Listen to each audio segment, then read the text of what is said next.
अस्सलाम वालेकुम नाज़रीन, प्रोग्राम है इन फोकस और मैं हूं फाहद हुसैन। नाज़रीन, पाकिस्तान तहरीक इंसाफ का फॉरेन फंडिंग केस इस शैतान की आंत बन चुका है, खत्म होने का नाम ही नहीं ले रहा। 6 साल मुकम्मल हो गए हैं और 7वां शुरू हो चुका है, मगर केस की सूरत हाल कुछ यूं है कि तारीख पर तारीख और तारीख पर तारीख। मंगल जनवरी 19 को अपोजिशन इत्तेहाद पाकिस्तान डेमोक्रेटिक अलायंस की जमातों का इलेक्शन कमीशन ऑफ पाकिस्तान के दफातर के सामने एहतजाज का ऐलान जो है वो कर चुकी हैं। हुकूमत ने इस एहतजाज की इजाजत भी दे दी है और पीडीएम ने यह ऐलान किया है कि वो इस एहतजाज को जोरों शोर से करेगी। नून लीग के रहनुमा और साबिक वजीर आजम नवाज शरीफ ने भी एक वीडियो पैगाम में लोगों को इस एहतजाज में भरपूर हिस्सा लेने का कहा है। उधर नाज़रीन, नून लीग और पीपल्स पार्टी को भी इलेक्शन कमीशन ने उनकी फॉरेन फंडिंग केस के हवाले से कल समाअत के लिए तलब कर लिया है। यानी माहौल गर्म है और इस केस में तेजी से पेशरफ्त हो रही है। मगर नाज़रीन, ये मामला है क्या? देखिए, बीबीसी की एक रिपोर्ट के मुताबिक कुछ तफसीलात हैं जो मैं आपके सामने रखना चाहता हूं ताकि हमें एक आइडिया हो कि मामलात अब तक पिछले 6 साल में कहां पे हैं। 14 नवंबर 2014 को अकबर एस बाबर साहब ने एक दरखास्त दायर की थी। आज वो हमारे साथ ही मौजूद होंगे आज के प्रोग्राम में। उसमें उन्होंने इब्तदाई समाअत के बाद इलेक्शन कमीशन ऑफ पाकिस्तान से उस समाअत के लिए उसको मंजूर कर लिया था। इलेक्शन कमीशन में इब्तदाई समाअत के बाद बाकायदा समाअत हुई और 1 अप्रैल 2015 को इलेक्शन कमीशन ने यह हुक्म जारी किया था कि तहरीक इंसाफ ने अपनी ऑडिट रिपोर्ट में हासिल होने वाले फंड्स और उनके जराए की तमाम तफसीलात जो है उन्हें जाहिर नहीं किया। तहरीक इंसाफ ने उस फैसले को इलेक्शन कमीशन के सामने ही चैलेंज किया और यह कहा था कि इलेक्शन कमीशन के पास यह इख्तियार ही नहीं है कि वो तहरीक इंसाफ के अकाउंट का ऑडिट करे। इलेक्शन कमीशन ने 8 अक्टूबर 2015 को तहरीक इंसाफ की दरखास्त जो है उसे खारिज कर दिया। 26 नवंबर 2015 को तहरीक इंसाफ ने इस्लामाबाद हाई कोर्ट में इलेक्शन कमीशन ऑफ पाकिस्तान के दायरेकार और दरखास्त गुजार अकबर एस बाबर की हैसियत को चैलेंज कर दिया। यह मुकदमा तकरीबन 1 साल तक इस्लामाबाद हाई कोर्ट में जेरे समाअत रहा। फिर 17 फरवरी 2017 को यह केस दोबारा इलेक्शन कमीशन को इस हुक्म के साथ भिजवा दिया गया कि वो दरखास्त गुजार अकबर एस बाबर की हैसियत की जांच करें। इलेक्शन कमीशन ने दोबारा समाअत की और उन्हें अकबर एस बाबर को तहरीक इंसाफ से निकाले जाने का कोई सबूत नहीं मिला। 10 नवंबर 2015 को तहरीक इंसाफ के फंड्स की स्क्रूटनी होनी थी, जिस पर पार्टी ने दोबारा अदालतों से रुजू कर लिया। ये ट्रेंड आपको नजर आ रहा होगा नाज़रीन। 26 नवंबर यानी 2015 को इमरान खान ने पिटीशन दायर की कि वो फंड्स की स्क्रूटनी के हवाले से आम शहरियों को जवाब दे नहीं है। तहरीक इंसाफ की जानिब से मुख्तलिफ आला अदालतों से रुजू करने के सबब इलेक्शन कमीशन में समाअत आर्जी तौर पर रुक गई। आला अदालतों से हुक्म इम्तनाई खारिज होने के बाद दोबारा इलेक्शन कमीशन में समाअत का आगाज हुआ। मार्च 2018 में फंड्स की स्क्रूटनी के लिए एक कमेटी कायम कर दी गई। 3 जुलाई 2018 को इलेक्शन कमीशन ने कहा कि तहरीक इंसाफ जरूरी तफसीलात फराहम नहीं कर रही, जिस पे स्टेट बैंक ऑफ पाकिस्तान से 2009 से लेकर और 2013 तक तहरीक इंसाफ के बैंक अकाउंट्स तलब कर लिए गए। स्टेट बैंक ऑफ पाकिस्तान की जानिब से इलेक्शन कमीशन ऑफ पाकिस्तान को तहरीक इंसाफ के 23 बैंक अकाउंट्स की तफसीलात फराहम की गई, जबकि तहरीक इंसाफ ने इलेक्शन कमीशन के पास 8 अकाउंट्स की तफसीलात जो थी वो फराहम की थी। वही में एक और इजलास हुआ, मगर कार्रवाई आगे ना बढ़ सकी। इसी इजलास के दौरान तहरीक इंसाफ ने स्क्रूटनी कमेटी के खिलाफ इलेक्शन कमीशन ऑफ पाकिस्तान को एक दरखास्त जो है वो दायर की, जिसमें उन्होंने ये कहा कि स्क्रूटनी के अमल को खुफिया रखा जाए। इस पर इलेक्शन कमीशन ऑफ पाकिस्तान ने 10 अक्टूबर को तहरीक इंसाफ को नोटिस लिखकर तमाम एतराजात जो है वो मुस्तरद जो है वो कर दिए। अब मामला जो है इस तरह चलते चलते 2019 तक आया, जहां पे जो है वो स्क्रूटनी कमेटी को कहा गया कि फौरी तौर पर वो फैसले करें, हियरिंग्स को तेज करें। वो फैसले जो हैं वो फिर जो है उनमें कुछ इल्तवा का शिकार होने शुरू हो गए। बिल आखिर मामला जो है वो 2020 तक पहुंचा और उसके बाद फिर उस साल भी जो है वो डेवलपमेंट स्लो होती रही। अब 2021 में एक बार फिर जो है वो ये समाज जो है वो शुरू हो गई है और पीटीआई को इलेक्शन कमीशन ऑफ पाकिस्तान ने ये कहा है कि तेज हियरिंग्स होंगी और उसकी रोशनी में उम्मीद हम करते हैं कि फैसला जल्द हो। नाज़रीन, ये जो क्रोनोलॉजी मैंने आपके सामने रखी, ये बीबीसी की एक रिपोर्ट से मैंने जो है वो आपके सामने रखी है ताकि हमारी डेट्स गलत ना हो। अब मामला कुछ यूं है नाज़रीन कि ये तमाम तर 7 सालों में और लग ये रहा है कि पाकिस्तान तहरीक इंसाफ जो है वो डिलेइंग टैक्टिक्स इस्तेमाल कर रही है। क्या वाकई में ऐसा है या खामखा इसको एक सियासी रंग दिया जा रहा है? ये इशू है। तो तहरीक इंसाफ का अपना इस हवाले से एक मौकफ है। ये मामला कहां जा रहा है, क्योंकि ये जो कल से हफ्ता जो है ये बड़ा गर्म होने जा रहा है। इसमें हम बात करते हैं इस केस के हकायक क्या है। मुझे अकबर एस बाबर साहब ज्वाइन करेंगे इस ब्रेक के बाद, जो इसके पिटिशनर हैं, और उसके बाद में पाकिस्तान तहरीक इंसाफ के उस एमएनए से बात करूंगा जो इस केस को लीड कर रहे हैं, जनाब फारूक हबीब साहब। ये तमाम तर मामला आपके सामने रखूंगा इस ब्रेक के बाद।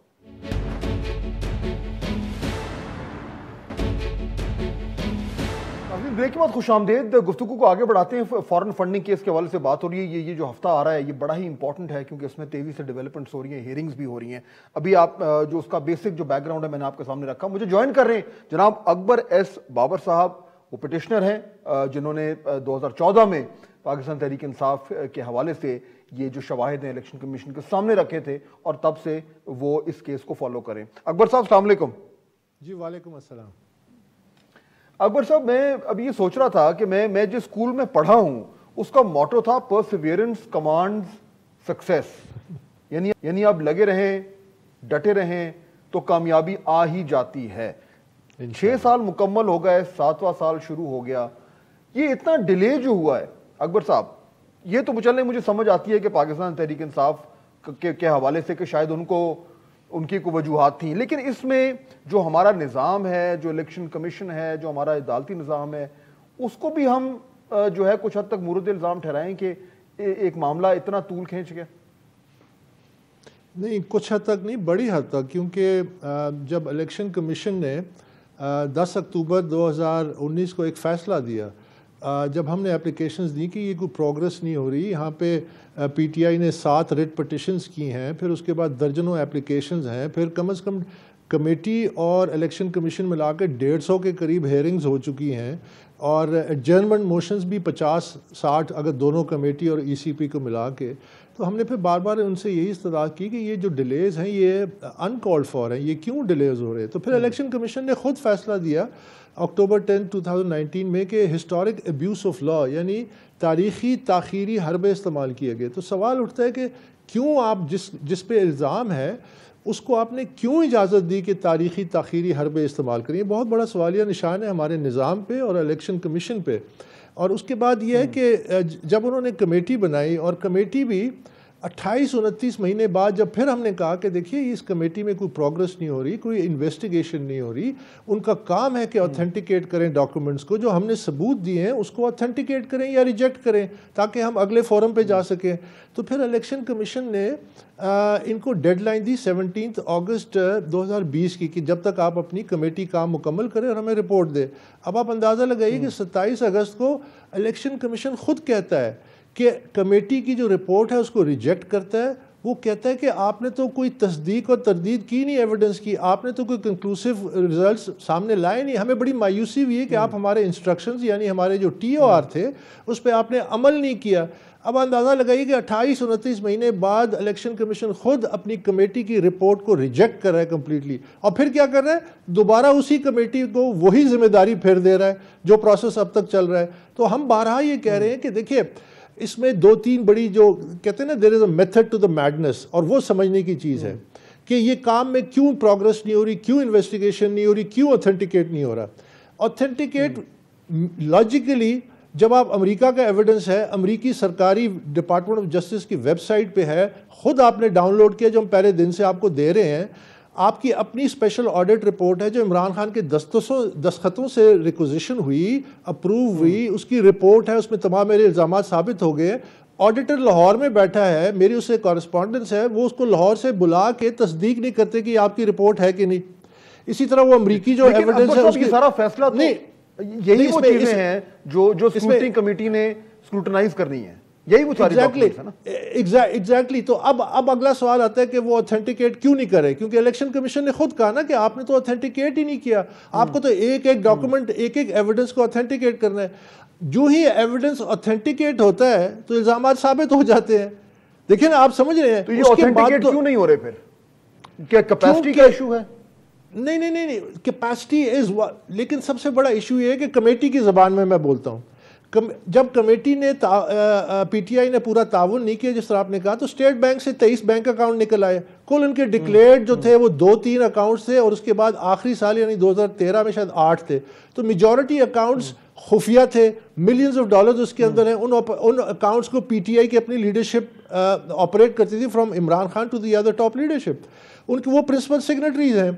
अब जब वो सामने आ गया, वो एक और एविडेंस, इसके अलावा जो हमने एविडेंस दिया अमेरिका का, सऊदी अरब का, मिडल ईस्ट से, वो तो उस एविडेंस को, वो ऑथेंटिक एविडेंस है, स्टेट बैंक से आया है, वो हमें शेयर नहीं कर रहे। वो क्यों, वो उसको क्यों नहीं शेयर कर रहे? वो कहते हैं जी हम पे पीटीआई का प्रेशर है।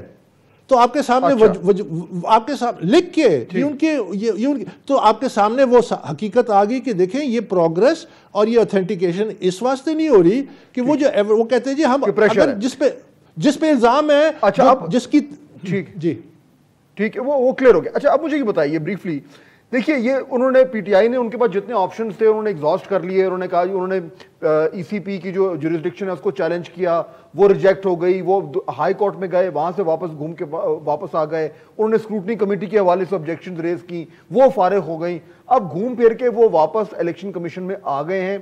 क्या अकबर साहब, क्या अब ये आखिरी स्टेज है, यानी स्क्रूटनी कमेटी ने अपनी फाइंडिंग्स जो है वो इलेक्शन कमीशन और पाकिस्तान को देनी है हियरिंग्स के बाद, और उसके बाद फैसला आ जाना है, तो हम आखिरी मरहले में दाखिल हो चुके हैं?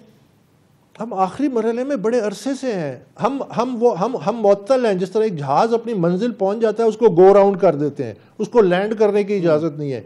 एक कमेटी है जो 2.5 साल से एक सिंपल ऑडिट नहीं कर सकती, क्योंकि मसलतों का शिकार है, क्योंकि उस पर कतगन है। वो खुद कह रहे हैं कि हम पे प्रेशर है।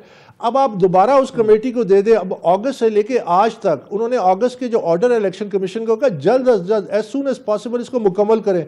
अब फिर उसको देखें कि 5-6 महीने तो अगस्त से हो गए, और अभी तक वो जो टेंजिबल प्रोग्रेस है, क्योंकि मुझे तो सारी अंदर की मालूमात हैं, वो प्रोग्रेस अभी कब होगी? जब इन्वेस्टिगेशन होगी। इन्वेस्टिगेशन तो वो करते नहीं।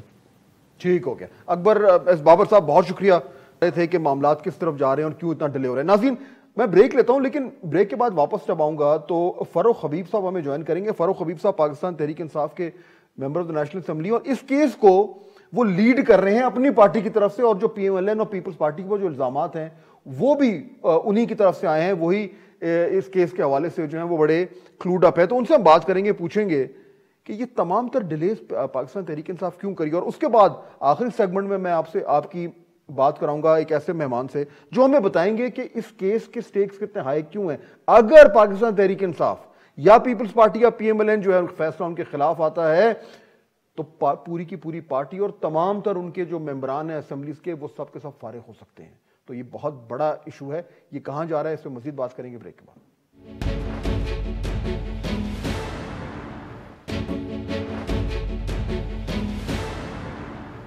नाज़रीन, ब्रेक के बाद खुश आमदेद। गुफ्तगू हो रही है फॉरेन फंडिंग केस की। पाकिस्तान तहरीक इंसाफ का जो केस है उसके हवाले से मैंने कुछ जिक्र भी किया ब्रेक से पहले। मुझे ज्वाइन कर रहे हैं जनाब फरूख हबीब साहब, रहनुमा पाकिस्तान मुस्लिम लीग, माफ कीजिएगा पाकिस्तान तहरीक इंसाफ के member of the national assembly हैं, फैसलाबाद से उनका ताल्लुक है। और इस केस में कई साल हो गए हैं, बड़े बड़े यानी इस केस से जुड़े हुए हैं। और पीएमएलएन और पीपल्स पार्टी का जो केस है उस पर मेरा ख्याल है कि कहना गलत नहीं होगा कि शायद आप ही उसको लीड कर रहे हो उस हवाले से। लेकिन फरूख साहब, बहुत शुक्रिया। मैं बात करना चाह रहा हूं, ये शुरू में मैं ब्रेक से पहले बात कर रहा था पीटीआई के केस की। अच्छा, अब इस बात को ये 7वां साल शुरू हो गया। जो 2-3 चीजें मैं बारी बारी करता आपसे पूछता हूं, जो इंडिकेशन लग रही हैं कि पीटीआई कुछ घबरा रही है। पहला तो यह है कि 7 साल से पीटीआई डिले कर रही है। पहले ईसीपी इलेक्शन कमीशन की जुरिस्डिक्शन क्वेश्चन की, वो रद्द हुई। फिर उसके बाद जो है वो और दीगर मामला, प्राइम मिनिस्टर ने कहा 2015 में कि आम शहरियों से जो है वो जवाबदेह नहीं है, इस हवाले से दीगर मामला हैं। ये डिले क्यों कर रही है? देखिए, मैं आपको सीधा सीधा जो है ना इसकी बात पे आता हूँ, केस की बात पे आता हूँ। डिले वाला जो है इसके अंदर बहुत सारे पॉलिटिकल एंगल्स भी हैं, पॉलिटिकल कमेंट्री भी है, बहुत सारी चीज़ें शामिल हैं। आपके भी इल्म में है कि जब कानूनी माहिरीन जो हैं वो किसी केस को देखते हैं, उसकी मेंटेनेबिलिटी को भी देखते हैं, उसके अंदर मौजूद लीगल रेमेडीज़ को भी देखने हैं, टेक्निकलिटीज़ को भी देखते हैं। वो होती है कानूनी अप्रोच। वो तमाम लोग उसको एक्सरसाइज कर सकते हैं, कानून हमें उसकी इजाज़त देता है।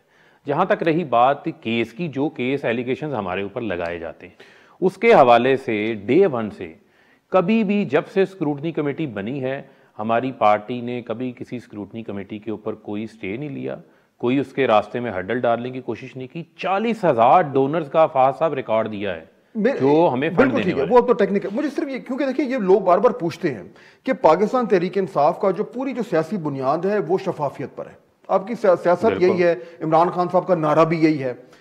अगर कोई छुपाने की चीज नहीं थी तो बार बार ये क्यों कहा गया कि अच्छा जी इलेक्शन कमीशन आप हमें नहीं सुन सकते, आप ये नहीं कर सकते, फिर हाई कोर्ट जाना, हाई कोर्ट ने आपकी दरखास्त रद्द करना, फिर उसके बाद स्टेट बैंक ऑफ पाकिस्तान ने कहना कि 23 अकाउंट हैं जबकि आपने 8 डिक्लेयर किए हुए। तो ये जो इस सारी चीजों तो लगता है कि कुछ छुपा रहे हैं। नहीं, इसमें आपने दो चीजें की। देखें, पहले तो आपने कहा 23 बैंक्स के हवाले से। देखें जो 23 बैंक ये इन कैमरा प्रोसीडिंग्स हो रही हैं, पीपल्स पार्टी की भी, नून लीग की भी और पीटीआई की भी। ये जो स्टेटमेंट है 23 अकाउंट्स वाली, कभी 23 हो जाती, कभी 18, कभी 40 हो जाती हैं, इसको स्टेट बैंक खुद रद्द कर चुका है। हमारे जितने अकाउंट्स हैं वो तमाम डिक्लेयर्ड हैं, तमाम जो है वो शो किए हुए हैं, उनके गोशवारे स्क्रूटनी कमेटी को जमा करवाएं। नंबर 1 सुन लें, ये सवाल आपका उस वक्त जायज होगा जब स्क्रूटनी कमेटी की फाइंडिंग्स आ जाएंगी, इलेक्शन कमीशन के सामने ओपन डॉक्यूमेंट बन जाएगा, आपको पता चल जाएगा कि हमारे अकाउंट्स जो हैं वो डिक्लेयर्ड हैं या नहीं। अच्छा, ये नहीं, आपका मौका ये कि जितने जो इलेक्शन कमीशन में डिक्लेयर किए वही हैं, कैटेगोरिक है। दूसरा फहद साहब, पीटीआई पहली जमात है जो प्रॉपर आई कैप, आप तो समझते हैं, पढ़े लिखे हैं, आई कैप के सर्टिफाइड ए कैटेगरी के चार्टर्ड अकाउंटेंट्स हैं हमारे, तो जो प्रॉपर बुक कीपिंग करते हैं। फरूख साहब, फिर इन कैमरा क्यों रिक्वेस्ट कर रही है? सर हमने देखें, गुजारिश सुन लें, ये एक इलेक्शन कमीशन की बनाई गई कमेटी है, स्क्रूटनी कमेटी है। मैंने तो ओपन कहा, मैंने ये कहा कि आप तमाम लोगों की मीडिया की मौजूदगी के अंदर आप हियरिंग करें। ये फैसला इलेक्शन कमीशन ने और स्क्रूटनी कमेटी ने करना है, ये आपकी और मेरी या किसी और की ख्वाहिश पे नहीं हो सकता।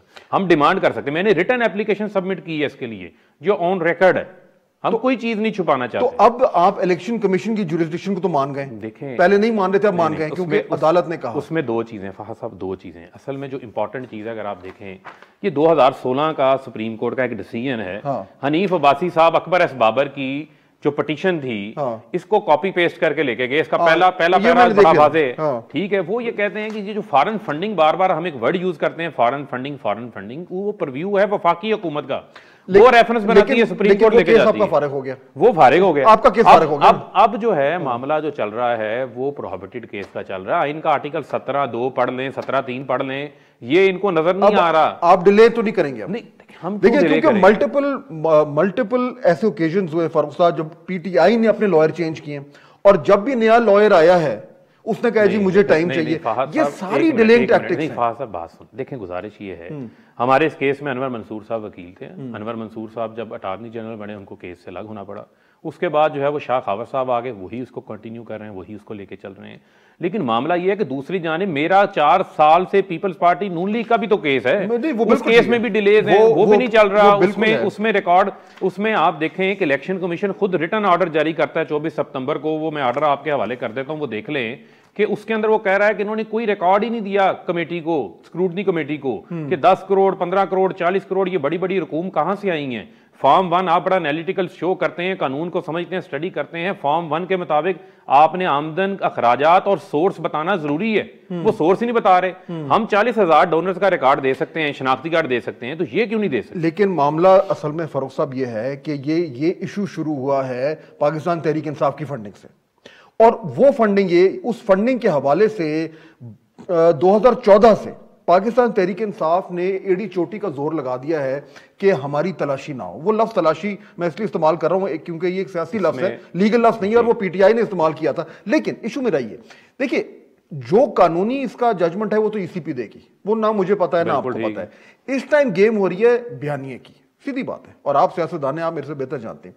वो बयानिया फारूक साहब ये कह रहा है कि पीटीआई को छुपा रही है। अगर छुपा ना नहीं होती तो 2014 में वो कहती यार ये लें। देखें फहद साहब, मैं आपको इस तरीके से पेश करता हूं। देखें ये एक तासुर है जो हर बंदा कमेंट्री करता है, क्रिएट करने की कोशिश करता है। जो हकीकत है, आप पीटीआई की बात करते हैं, मुझे आप बताएं कि इमरान खान साहब ना इस मुल्क के वजीर आजम थे, ना वजीर आला थे, ना वजीर थे।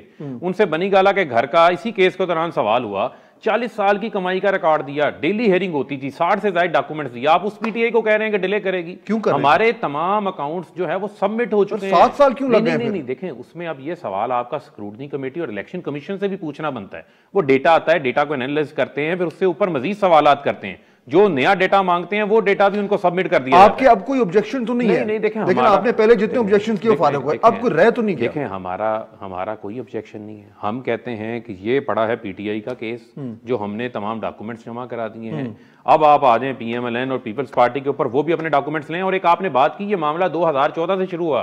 फाद साहब डिटेल से समझें, political parties order 2002 election commission को कहता है जिस जमात ने इलेक्शन सिंबल लेना है वो अपने गोशवारे जमा करवाएगी, गोशवारों की जांच पड़ताल भी आपने करनी है। सुप्रीम कोर्ट का भी ये फैसला कहता है justly, Fairlie, transparently, without any discrimination तमाम पॉलिटिकल पार्टीज के 5 साल के अकाउंट्स का आप जायजा लें। तो ये तो कानून मौजूद है ना, इसमें ना आपको जाने की जरूरत है, अकबर बाबर को जाने की जरूरत है, ना मुझे जाने की जरूरत है। ये तो इलेक्शन कमीशन का काम है, कानूनी रिक्वायरमेंट है, उन्होंने इसको पूरा करना है, जिसके ऊपर पहले कभी बात ही नहीं हुई थी। लेकिन जिस पे अगेन बिल्कुल बात सही है, लेकिन वो काम आप ऑब्जेक्ट करते रहे इलेक्शन कमीशन का। हमने तो इशू है ना, आपने इलेक्शन कमीशन के बारे में कहा ना कि जी आपकी ज्यूरिसडिक्शन नहीं, वो ऐसी बात नहीं। जब हम ज्यूरिसडिक्शन को बात कर रहे थे, वो हम ज्यूरिसडिक्शन बात कर रहे थे आइन के आर्टिकल 17(2)(3) की, कि फॉरेन फंडिंग आपकी ज्यूरिसडिक्शन नहीं है। वो आपका स्टैंड गलत साबित हुआ। हमारा कैसे गलत साबित हुआ? सुप्रीम कोर्ट का फैसला नहीं, लेकिन इलेक्शन कमीशन के बाद वापस केस आ गया ना। नहीं सर, आप फैसला नहीं पढ़,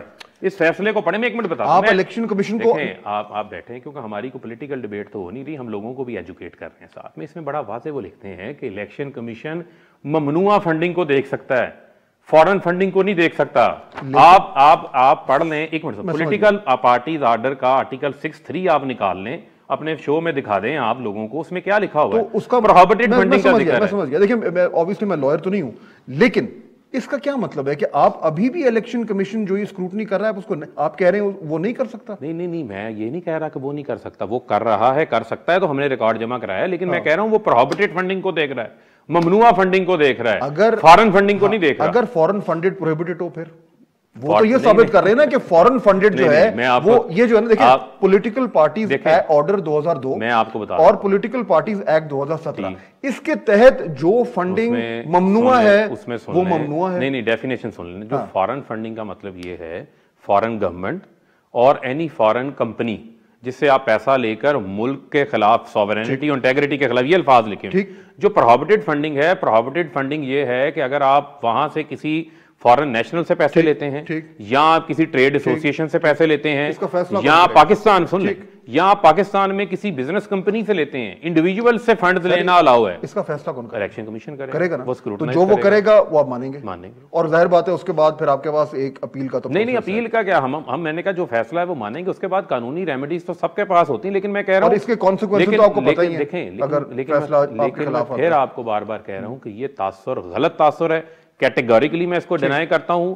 मैं कहता हूं कि तमाम पीटीआई, पीएमएलएन, पीपल्स पार्टी, सबके लिए कानून वही है। बिल्कुल ठीक है, ये बात आपकी दुरुस्त है। फारूक हबीब साहब, बहुत शुक्रिया। नाज़रीन, ये केस अब खत्म होना चाहिए। 7 साल हो गए हैं, पीटीआई के वाले से शुरू हुआ, लेकिन पीएमएलएन और पीपल्स पार्टी भी अब इसका हिस्सा है। उनका भी फैसला होना चाहिए, ट्रांसपेरेंटली होना चाहिए, शफाफियत से होना चाहिए और जल्द होना चाहिए, ताकि यह तासुर ना आए कि किसी तरीके से भी कोई भी जमात जो है वो अपनी प्रेशर से या दबाव से इस मामले को या तो पसे पुष्ट करना चाहती है या इसको डिले करना चाहती है। उम्मीद यही है कि ये जल्द होगा, लेकिन ये वीक बड़ा इंपॉर्टेंट आ रहा है। इसी वाले से बात करते हैं इस ब्रेक के बाद। Stay with us.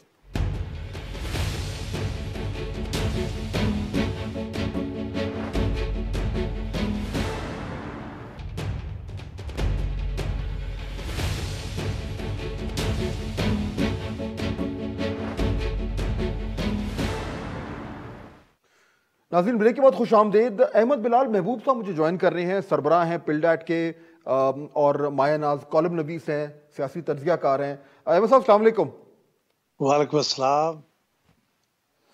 अच्छा, ये मैं बात कर रहा था अहमद साहब अभी कि ये फॉरेन फंडिंग केस जो है वह अभी तहरीक इंसाफ का इस पर मौक़िफ़ क्या है। अकबर बाबर साहब से हमारी बात हुई। मैं ये चाह रहा था कि थोड़ा सा हम अपने नाज़रीन को समझाएं कि ये केस कितना अहम है, और अगर इसके किसी भी जमात के खिलाफ जो है वो इलेक्शन कमीशन का फैसला आता है और वो तमाम तरह अपील्स के बाद अगर वो फैसला जो है वो अपहेल्ड होता है, तो इसके कॉन्सिक्वेंसेस क्या हैं, क्या हो सकता है इन जमातों के साथ? देखिए, एक तो पहली बात तो ये है कि जैसे मेरा ख्याल वो कैनेडी ने कहीं लिखा था कि history depends on who rights it. तो इस तरह से ये जो फैसले होते हैं, सच्ची बात यह है कि मुझे अब इस पे यकीन होने लगा है कि डिपेंड करता है कि वो कौन सी अदालत है और वो कौन सा जज है और किस अंदाज में कितना सीरियसली इस मामले को लेता है, इसका बड़ा फर्क पड़ता है। लेकिन वैसे चलिए उसको हम एक तरफ रख के बात करें तो ये बात सामने नजर आती है कि अगर किसी के बारे में ये साबित हो जाए कि उन्होंने फॉरेन सोर्सेज से पैसे अपने फंड्स में लिए हैं, एक्सेप्ट किए हैं, तो ये प्रोहिबिटेड सोर्सेज हैं, यानी ममनुआ सोर्सेज हैं, उनसे अगर आप वो पैसे लेते हैं तो फिर आपके पास पहला कॉन्सिक्वेंस तो ये होता है कि आपके वो पैसे भाग के सरकार जब्त हो जाते हैं। वो तो सिंपल बात है, कन्फिस्केशन हो जाती है। दूसरी बात यह है कि उससे एक दूसरी चीज साबित होती है, ये हमारे जो इलेक्शन एक्ट 2017 है, इसके अंदर ये जो पहली बात है कन्फिस्केशन की, जो उनके 204 सेक्शन 204 में लिखा हुआ है, और उसका एक अलग दूसरा सेक्शन है